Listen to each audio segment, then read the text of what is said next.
रावलपिंडी के हल्का N53 में मुस्लिम लीग नून से राजा कमरुल इस्लाम, तहरीक इंसाफ से कर्नल अमजद साबिर और चौधरी निसार अली खान आज़ाद हैसियत से मैदान में उतरेंगे। हल्के में गैस, टूटी फूटी सड़कों जैसे मसाइल आवाम को दरपेश हैं। इसी हवाले से मजीद जानेंगे हरीम जदून से। जी बिल्कुल, इलेक्शंस में कुछ ही रोज़ बाकी रह गए हैं। जो इलेक्शंस करीब आ रहे हैं तो मुल्क में जो गहमा गहमी है इलेक्शंस की वो भी उरूज पर है। लेकिन जिस हलके में इस वक्त मैं मौजूद हूँ, हल्का N53 रावलपिंडी का ये हलका है।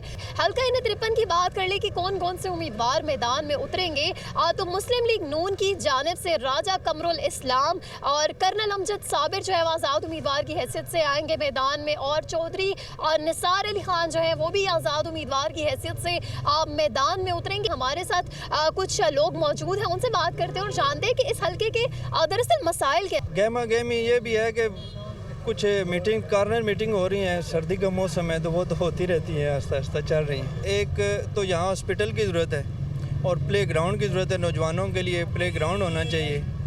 तो हॉस्पिटल की बहुत ज़्यादा ज़रूरत है, एक बेसिक हेल्थ यूनिट भी नहीं है इधर। मसला गैस का वो तो है नॉर्मल, क्योंकि जामरे में हम ये आखिरी स्टॉप पे खड़े हैं ना, तो है गैस का मसला यहाँ पे ज़्यादातर है। बता तो रहे हैं लेकिन हमें उम्मीद तो है, क्योंकि वो ज़ाहिर बात है उम्मीद तो दिलाते हैं, बाद में तो फिर कम ही आते हैं। अवाम जो है उनका यही कहना है कि यहाँ पे मसाइल झुके तू हैं, लोग आते हैं इलेक्शन से कबल उम्मीदें तो दिलाते हैं, लेकिन उसके बाद जो है वो उम्मीदवार इलेक्शन के बाद नज़र हमें कम ही आते हैं। जी।